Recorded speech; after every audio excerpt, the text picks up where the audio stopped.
News alerts. మాజీ ప్రధాని మన్మోహన్ సింగ్ పార్థివ దేహానికి కాంగ్రెస్ అగ్రనాయకులు సోనియా గాంధీ, మల్లికార్జున ఖర్గే, రాహుల్ గాంధీ నివాళులు అర్పించారు. ఆయన కుటుంబ సభ్యులకు ప్రగాఢ సానుభూతి తెలిపారు. రాహుల్ గాంధీ మాట్లాడుతూ మన్మోహన్ సింగ్ ప్రధానమంత్రిగా అపారమైన జ్ఞానం, సమగ్రతతో భారతదేశాన్ని అభివృద్ధి వైపు నడిపించారన్నారు. ఆయనలోని వినయం, ఆర్థిక శాస్త్రంపై ఆయనకున్న లోతైన అవగాహన దేశానికి స్ఫూర్తినిచ్చాయని తెలిపారు. వారి కుటుంబ సభ్యులకు నా ప్రగాఢ సానుభూతి, నా జీవితంలో ఎంతో ముఖ్యమైన ఓ గురువును కోల్పోయానంటూ పేర్కొన్నారు.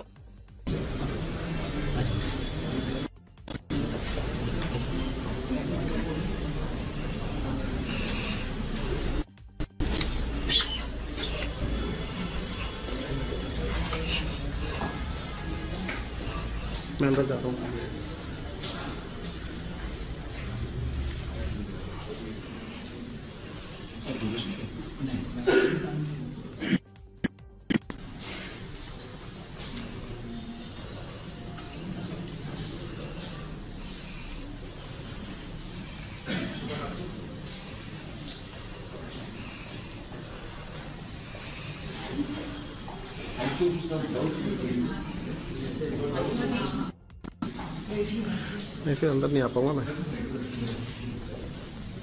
फिर मैं अंदर नहीं आ पाऊंगा। नहीं आई।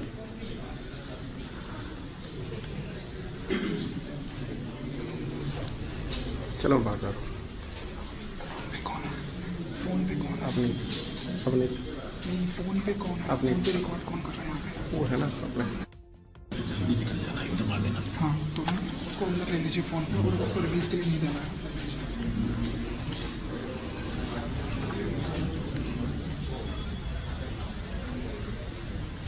चलिए तो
డాక్టర్ మన్మోహన్ సింగ్ గారి మరణం తీరని లోటు అని కాంగ్రెస్ కీలక నేత అద్దంకి దయాకర్ అన్నారు.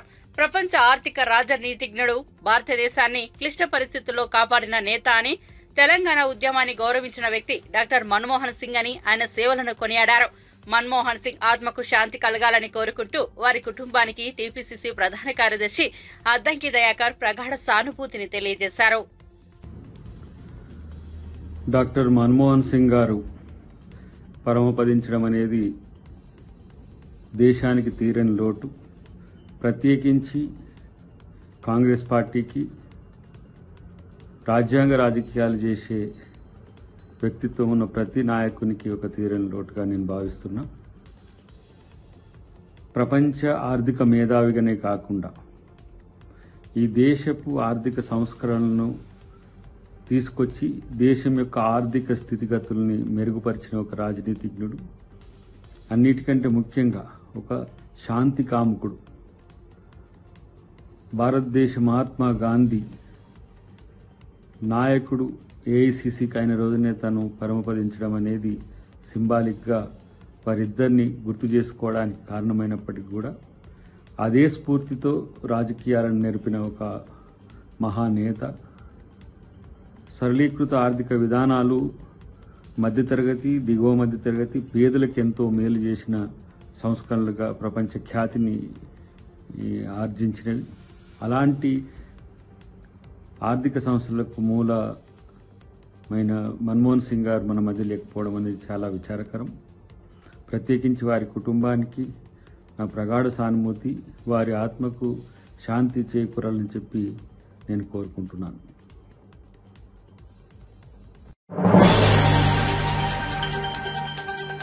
మాజీ ప్రధాని మన్మోహన్ సింగ్ పార్థివ దేహానికి ప్రధాని మోదీ, కేంద్ర హోంమంత్రి అమిత్ షా నివాళులర్పించారు. ఢిల్లీలోని మోతీలాల్ నెహ్రూ మార్గులో ఉన్న మన్మోహన్ నివాసంలో ఆయన పార్థివ దేహాన్ని ఉంచారు. మన్మోహన్ నివాసానికి మోదీ, అమిత్ షా వెళ్లారు. ఆయన పార్థివ దేహానికి నివాళులర్పించిన అనంతరం ఆయన భార్యతో మోదీ మాట్లాడారు. ఆమెను ఓదార్చారు. మన్మోహన్ మృతి పట్ల సంతాపాన్ని తెలియజేశారు. उपलब्धियां हासिल करना ये सामान्य बात नहीं है।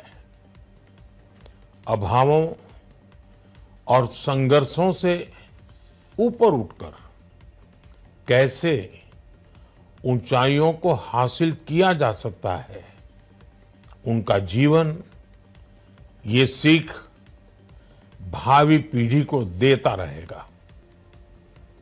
एक नेक इंसान के रूप में, एक विद्वान अर्थशास्त्री के रूप में और रिफॉर्म्स के प्रति समर्पित लीडर के रूप में उन्हें हमेशा याद किया जाएगा। एक अर्थशास्त्री के रूप में उन्होंने अलग अलग स्तर पर भारत सरकार में अनेक सेवाएं दी। एक चुनौतीपूर्ण समय में उन्होंने रिजर्व बैंक के गवर्नर की भूमिका निभाई। पूर्व प्रधानमंत्री, भारत रत्न श्री पीवी नरसिम्हा राव जी की सरकार के वित्त मंत्री रहते हुए उन्होंने वित्तीय संकट से घिरे देश को एक नई अर्थव्यवस्था के मार्ग पर प्रशस्त किया। प्रधानमंत्री के रूप में देश के विकास में और प्रगति में उनके योगदान को हमेशा याद किया जाएगा। जनता के प्रति, देश के विकास के प्रति उनका जो कमिटमेंट था उसे हमेशा बहुत सम्मान से देखा जाएगा। डॉक्टर मनमोहन सिंह जी का जीवन उनकी ईमानदारी और सादगी का प्रतिबिंब था। वो विलक्षण सांसद थे। उनकी विनम्रता, सौम्यता और उनकी बौद्धिकता उनके संसदीय जीवन की पहचान बनी। मुझे याद है कि इस साल की शुरुआत में जब राज्यसभा में उनका कार्यकाल समाप्त हुआ, तब मैंने कहा था कि सांसद के रूप में डॉक्टर साहब की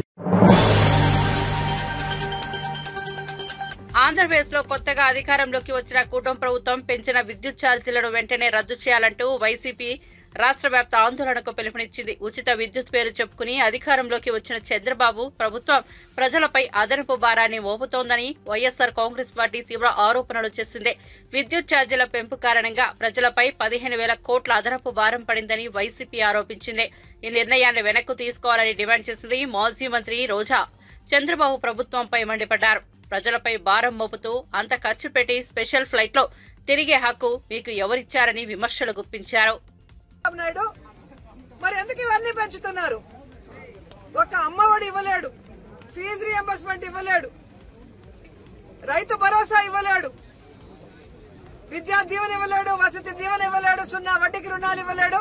కానీ ఆ 1,00,000 కోట్ల రూపాయల్ని ఏం చేశాడో చెప్పడు. ఆ 1,00,000 కోట్ల రూపాయలతో కనీసం ప్రజల మీద పడ్డ ఈ విద్యుత్ భారాన్నైనా ప్రభుత్వం ఎందుకు మోయటం లేదని అడుగుతున్నాను. మొన్ననే మనం చూసాం, సిగ్గు లేకుండా ప్రజల డబ్బుతో 3,200 రూపాయలు ఒక్కొక్క ప్లేట్ అని చెప్పి ఎలా కోట్ల రూపాయలు మింగేశారో చూసాం. అలాంటి డబ్బులు ఈ ప్రజల మీద విద్యుత్ భారం పడకుండా ఎందుకు మీరు ఉపయోగించడం లేదని నేను అడుగుతున్నా. అలాగే చంద్రబాబు నాయుడు, లోకేష్ బాబు, పవన్ కళ్యాణ్ బాబులు స్పెషల్ ఫ్లైట్లు వేసుకొని ప్రజల డబ్బులు దుర్వినియోగం చేస్తుంటే ఆ దుర్వినియోగం ఎందుకు చేస్తున్నారు? ఆ డబ్బులు కనీసం ప్రజల మీద ఈ విద్యుత్ భారం పడకుండా ఉండేందుకు ఉపయోగించవచ్చు కదా అని డిమాండ్ చేస్తున్నాం. ఈరోజు తెలుగుదేశం వాళ్ళకి ఒక ఫ్యాషన్ అయిపోయింది.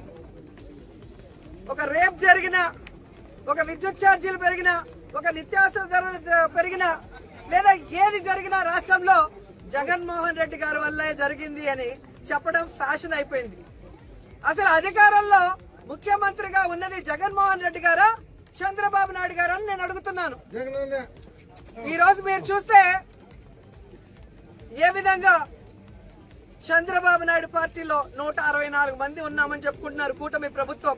మరి ఈ 164 మందిని అడుగుతున్నా, మీరు అధికారంలో రావడానికి విద్యుత్ ఛార్జీలు పెంచము, తగ్గిస్తాము, అవసరమైతే ప్రజల దగ్గరే ఆ విద్యుత్ కొనుగోలు చేసే విధంగా చేస్తామని ఇంటింటికి వెళ్లి చెప్పారు కదా. మరి ఈ రోజు ఇంటింటికి వెళ్లి పసుపు షర్ట్లు వేసుకొని పసుపు చీరలు కట్టుకొని మేము 15,500 కోట్లు పెంచాం ఓకేనా అని అడిగే దమ్ము ధైర్యం మీకుందా అని నేను అడుగుతున్నాను. ఈ రోజు ఎంత సిగ్గుచేటంటే ప్రతి దానికి వైఎస్ఆర్సీపీ మీద దాడి చేయడం, కార్యకర్తల మీద తప్పుడు కేసులు పెట్టడం, బెదిరించడం, భయపెట్టడం, వాళ్ళ ఆస్తుల్ని విధ్వంసం చేయడం. చివరికి ఈ రోజు ప్రజా సమస్య మీద పోరాటానికి వస్తుంటే నిన్నటి నుంచి పోలీసులు. మాజీ ప్రధాని మన్మోహన్ సింగ్ మృతి పట్ల సిపిఐ జాతీయ నాయకుడు డాక్టర్ కె నారాయణ సంతాపం వ్యక్తం చేశారు. మన్మోహన్ సింగ్ చేసిన ఆర్థిక సంస్కరణలు, దేశ అభివృద్ధికి చేసిన సేవలు చిరస్థాయిగా నిలిచిపోతాయని పేర్కొన్నారు. మన్మోహన్ మృతి దేశానికి తీరని లోటని పేర్కొంటూ ప్రగాఢ సానుభూతి తెలిపారు. మాజీ ప్రధాని మన్మోహన్ సింగ్ మరణం పట్ల సిపిఐ ప్రగాఢ సంతాపం తెలియజేస్తా ఉంది. ఆయన సుదీర్ఘకాలం రాజకీయాల్లో ఉండన, ఆర్థిక శాస్త్రవేత్తగా ఆయన పేరు పోసిన 10 సంవత్సరాల పాటు భారతదేశానికి ప్రధానమంత్రిగా ఉన్నా ఆయన ఎప్పుడు ప్రతి ఇష్యూని రాజకీయం చేయకుండా ఇష్యూగా చూసినటువంటి వ్యక్తి. ఒక విధంగా చెప్పాలంటే సింపుల్సిటీ, ఆదర్శవంతమైనవాడు, అన్ని రాజకీయ పార్టీల యొక్క అభిప్రాయాలని మన్నించేవాడు, ప్రేమించేవాడు, ప్రజాస్వామ్యం వల్ల మంచి భక్తి ఉన్నవాడు. అట్లాగే ఎకానమీ జీడీపీ గ్రోత్ పెరగాలని చెప్పేసి 10 to 11%, 12% దాకా తీసుకోవాలని చెప్పేసి చాలా కోరుకున్నాడు. అలాంటి భారతదేశ అభివృద్ధి కోసం తపన పడినటువంటి మాజీ ప్రధాని మన్మోహన్ సింగ్ మరణం పట్ల ప్రగాఢ సంతాపం తెలియజేస్తున్నాం. వారి మరణం భారతదేశ ప్రజాస్వామ్యానికి, లౌకిక వ్యవస్థకి తీవ్ర లోటు. మేము ఒకసారి ఈ ఫిల్లర్ ఇష్యూ పైన ఇక్కడి నుంచి వెళ్ళి ఈ ఎన్విరాన్మెంటల్ సమస్య సీరియస్ ఉంటుంది, ఫుల్లేరిని ప్రక్షాళన చేయాలని చెప్పేసి కోరితే ఆయన మెమోరం మొత్తం చదివిన తర్వాత ఆయన నన్ను ప్రత్యేకంగా అభినందించాడు. All the way you came from that distance of Andhra Pradesh explaining on the environmental issue, I'm happy అని చేశాడు. అంటే ఆయన ఎన్విరాన్మెంటల్ ఇష్యూ పైన చాలా భక్తి ఉన్నవాడు. అట్లాంటి వ్యక్తి చనిపోవడం చాలా బాధాకరం. వారి మరణం పట్ల మరోసారి ప్రగాఢ సంతాపం తెలియజేస్తున్నారు.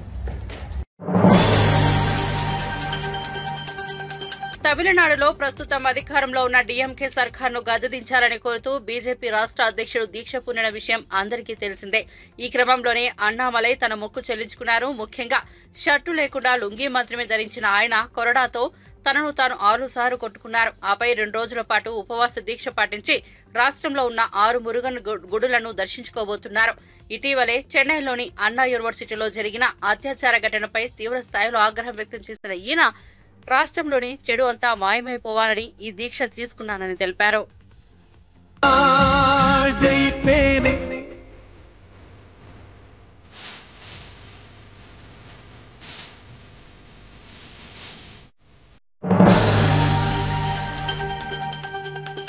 సంధ్యా థియేటర్ వ్యవహారంపై నటి మాధవీలత సీఎం రేవంత్ రెడ్డిపై ఫైర్ అవుతూ ఓ వీడియో రిలీజ్ చేశారు. అందులో రేవంత్ రెడ్డి ఆమె కొన్ని ప్రశ్నలు అడిగారు. అల్లు అర్జున్ చేసింది క్రైమ్ కాదని, ఆయనకు తెలియకుండా జరిగిందని తెలిపారు. అయితే ఆ ఘటన మీద సరిగ్గా స్పందించకపోవడం అల్లు అర్జున్ చేసిన పొరపాటు అని చెప్పారు. తప్పుకు, నేరానికి, పొరపాటుకు చాలా తేడా ఉందని ఆమె అన్నారు. అలా అనుకుంటే రీసెంట్ గా మెదక్ జిల్లాలో ఒక చిన్న పాపను రేప్ చేశారు. దాని గురించి మాట్లాడి అక్బరుద్దీన్, అసదుద్దీన్ ఓవైసీలను నిలదీస్తారా అని ప్రశ్నించారు. అంతేకాకుండా కొడంగల్లో ఒక రైతు ఆత్మహత్య చేసుకుంటున్నా అని లెటర్ రాసి చనిపోతే వారి కుటుంబ సభ్యులను 25 లక్షలు కాకపోయినా 25,000 అయినా ఇచ్చారా అని నిలదీసింది. పొద్దుతిరుగుడు పువ్వు కోమటిరెడ్డి వెంకటరెడ్డి ఆ రైతు కుటుంబ సభ్యులను పరామర్శించి ఆర్థిక సాయం చేశారా అని ప్రశ్నించారు. రేవంత్ రెడ్డి సార్కి కొన్ని సూటి ప్రశ్నలు అడుగుదాం అనుకుంటున్నా. ఇప్పటికే చాలా మంది అడిగేశారు, లేట్ అయిపోయింది. నేను కొంచెం బిజీగా ఉండడం వల్ల అడగలేకపోయినాను అనమాట. అన్నట్లు నిన్న మెదక్లో ఒక చిన్న పాపను రేప్ చేసిందంట. మరి అసెంబ్లీలో మాట్లాడతారా? ఓవైసీ అక్బరుద్దీన్ క్వశ్చన్ చేస్తారా?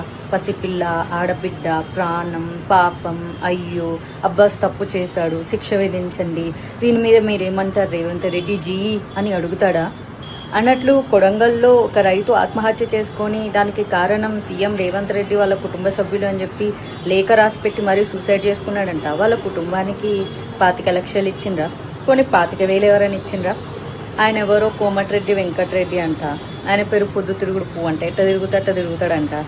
మరి మీరు ఆ రైతు ఇంటికి వెళ్ళి పరామర్శించి డబ్బులు ఇచ్చారా? అల్లు అర్జున్ చేసింది క్రైమ్ కాదు, ఆయనకు తెలియకుండా జరిగింది. ఆయన దాని మీద ప్రాపర్గా స్పందించకపోవడం ఆయన చేసిన పొరపాటు. తప్పుకి, నేరానికి, పొరపాటుకి చాలా తేడా ఉంటుంది. అందరిలాగా ఆయన సామాన్య వ్యక్తే. మీకు ఎలాంటి హక్కులు విధులు వర్తిస్తాయో ఆయనకి వర్తిస్తాయి. జరిగిన చిన్న పొరపాటుకి సినిమా ఇండస్ట్రీ మీద ఉక్కుపాదం మోపాలి. సినిమా ఇండస్ట్రీని రేవంత్ రెడ్డి కాళ్ళ కింద పెట్టుకోవాలి. జగన్ సినిమా వాళ్ళందరినీ పిలిపించి పోజులు కొట్టి దండం పెట్టించుకున్నట్లు మనం సీఎం అయిన తర్వాత మనం ఎందుకు పెట్టించుకోకూడదు అని. రేవంత్ రెడ్డి గారు, మీ ప్రయాణం అంతా చాలా బాగుంది, అందుకే కష్టపడి ఈ రోజు వరకు సీఎం అయ్యారు. జీవితంలో చాలా చాలా ఎన్నో సాధించారు. మరి ఎందుకు ఇప్పుడు ఇంత గలీజ్గా బిహేవ్ చేస్తున్నారు? గురుకుల పాఠశాలల్లో చాలామంది విద్యార్థులు చనిపోయారు. ఏనాడన్నా మాట్లాడినా పాపాన పోలేదు. అందరికీ సమానంగా స్పందించండి, ఓకేనా? డైరెక్ట్గా బాధితులకు స్పందించకుండా సినిమా వాళ్ళ మీద పెత్తనం చెలాయించడానికి ఇప్పుడు దిల్ రాజును అడ్డం పెట్టుకొని పెత్తనం చెలాయించాలని చూస్తున్నారు కదా. ఏం చేస్తారు? సినిమా వాళ్ళ బతుకులు వచ్చి మీ కాలు మొక్కుతారు. టీడీపీ జాతీయ ప్రధాన కార్యదర్శి వల్లరామయ్య వైసీపీపై తీవ్ర విమర్శలు చేశారు. విద్యుత్ ఛార్జీల భారాలపై వైసీపీ నేతలకు చర్చకు రావాలంటూ ఆయన సంచలన సవాల్ విసిరారు. జగన్మోహన్ రెడ్డి 5 ఏళ్ల పాలన అవినీతిమైందని, ఆయన ప్రతి మాట అబద్దాల మూటేనని మండిపడ్డారు. మొత్తం 1.29 లక్షల కోట్ల విద్యుత్ భారం ప్రజల మీద పడిందని ఆరోపించిన వల్లరామయ్య దీనిపై జగన్మోహన్ రెడ్డికి చర్చకు వచ్చే ధైర్యం ఉందా అంటూ ప్రశ్నించారు. సమాధానం చెప్పండి జగన్మోహన్ రెడ్డి గారు. వినియోగదారులపై విద్యుత్ ఛార్జీల భారం 32,166 కోట్లు. ఇది మీ టైంలో అండి, నిజం కాదా? విద్యుత్ సంస్థలపై పెరిగిన అప్పులు, మీ టైంలో విద్యుత్ సంస్థలపై పెరిగిన అప్పులు 49,596 కోట్లు. ఈ రెండు కలిపి మీ టైంలో 81,768 కోట్ల రూపాయలు. సమాధానం ఉందా మీ దగ్గర? VTPS కృష్ణపట్నం థర్మల్ ప్లాంట్ల ఏర్పాటులో మీరు చేసిన జాప్యం వల్ల ప్రజలపై పడిన భారం, మీరు చేసిన జాప్యం వల్ల ప్రజలపై మోపబడింది, అంటే రాష్ట్ర మీద మోపబడిన భారం 12,818 కోట్లు. కాదని చెప్పే ధైర్యం ఉందా మీకు? పోలవరం హైడ్రో ఎలక్ట్రిక్ ప్రాజెక్ట్ నిర్మాణ జాప్యం మీ టైంలో జరిగింది. అది మీ నిర్లక్ష్యం వల్ల, మీ అవినీతి వల్ల 4,737 కోట్ల రూపాయలు. కాదనే ధైర్యం ఉందా? మీ హయాంలో చెబుతున్నాను నేను. మీరు చేసిన పాపాల చిట్టా నేను విప్పుతున్నాను జగన్మోహన్ రెడ్డి గారు. స్వల్పకాలిక విద్యుత్ కొనుగోళ్లతో నష్టం 2,691 కోటి. ఏడాదికి 7,000 మెగావాట్ల సోలార్ పవర్ మనం చేయవలసింది పోయి దానివల్ల 1,700 కోట్ల రూపాయలు అవినీతి జరిగింది అని అమెరికా కోర్టు, అమెరికాలో మీ మీద కేసు రిజిస్టర్ అయింది. జగన్మోహన్ రెడ్డి గారు 1,700 కోట్ల రూపాయలు మీరు అవినీతి మార్గాన్ని కొట్టేశారని. నేను చెబుతున్న మాట కాదు, మా చంద్రబాబు నాయుడు గారు చెబుతున్న మాట కాదు. ఇది సాక్షాత్తు అమెరికా సంయుక్త రాష్ట్రాల్లో మీ మీద రిజిస్టర్ అయిన కేసు. మీరు అవినీతికి పాల్పడ్డారని ఇందులో సెకీలో 1,700 కోట్ల రూపాయలు మీ మీద అవినీతికి పాల్పడ్డ కేసు ఉంది. నిజం కాదా జగన్మోహన్ రెడ్డి గారు? PPL రద్దు చేసింది మీరు కాదా? సమాధానం చెబుతారా జగన్మోహన్ రెడ్డి గారు? అప్పులపై వడ్డీ భారం, మీరు చేసిన విద్యుత్ రంగానికి చేసిన అప్పులపై వడ్డీ భారం 10,892 కోట్ల రూపాయలు. మీరు చేసిన పాపం కాదా?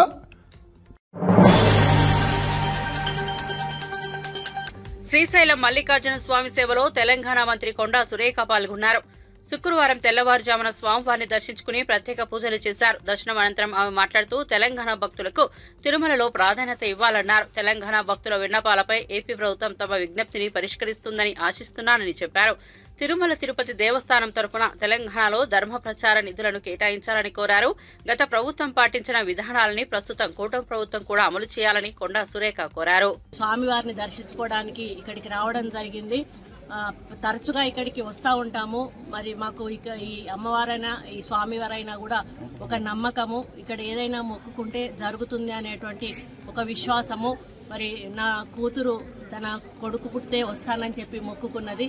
మరి ఆ తర్వాత రావడం ఇప్పుడు జరిగింది. బాబుని తీసుకొని వచ్చి దర్శనం చేసుకోవడం జరిగింది. చాలా ప్రశాంత వాతావరణంలో స్వామి దర్శనం జరిగింది.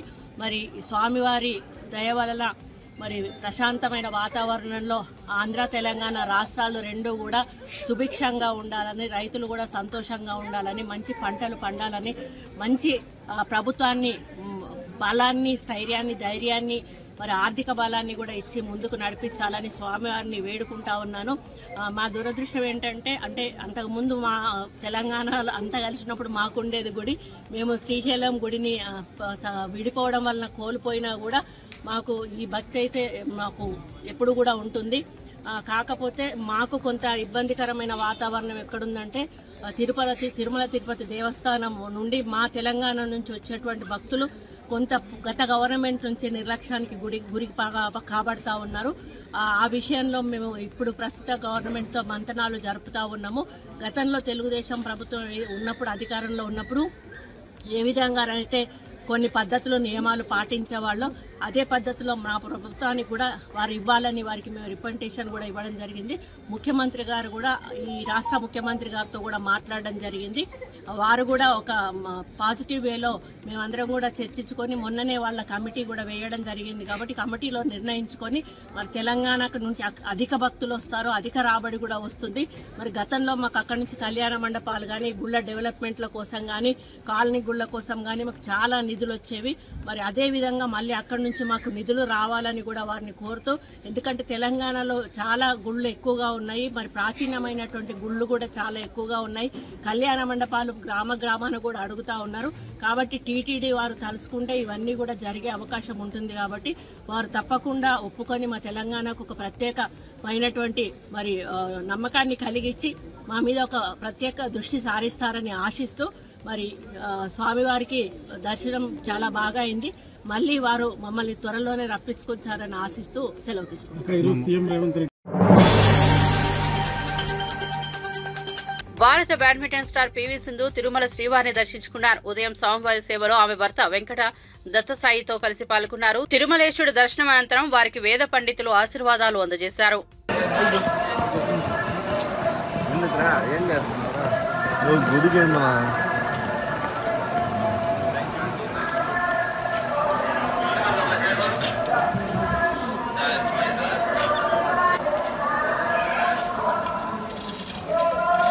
కొంచెం పైకి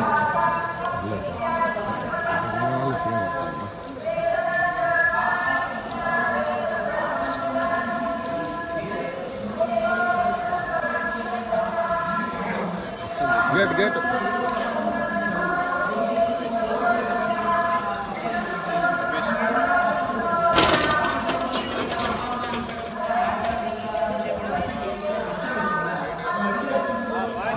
పైకి ఎత్తుకోవాలి.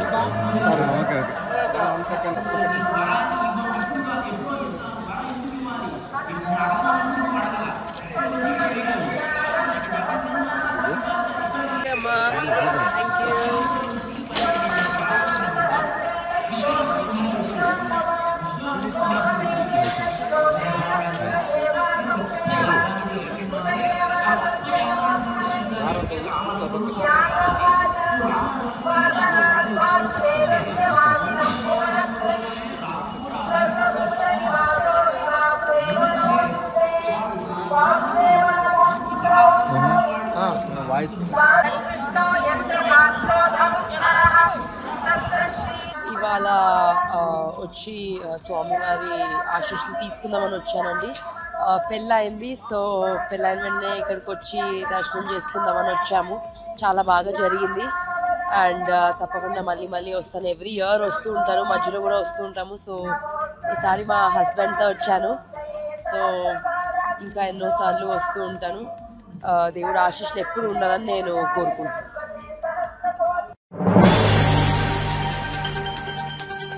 వచ్చే జనవరి 10 నుంచి 19 వరకు భక్తులకు వైకుంఠ ద్వార దర్శనం ఏర్పాట్లపై తిరుమలలోని అన్నమయ్య భవన్లో TTD additional EO Venkaiah Chowdary, CVSO శ్రీధర్తో కలిసి టీటీడీ విభాగాధిపతులతో సమీక్షా సమావేశం నిర్వహించి అధికారులను ఆదేశించారు. ఫుల్ ప్రూఫ్ ఏర్పాట్లు మరియు భక్తులకు ఎలాంటి అసౌకర్యం కలగకుండా చూసుకోవాలని ఆదేశించారు.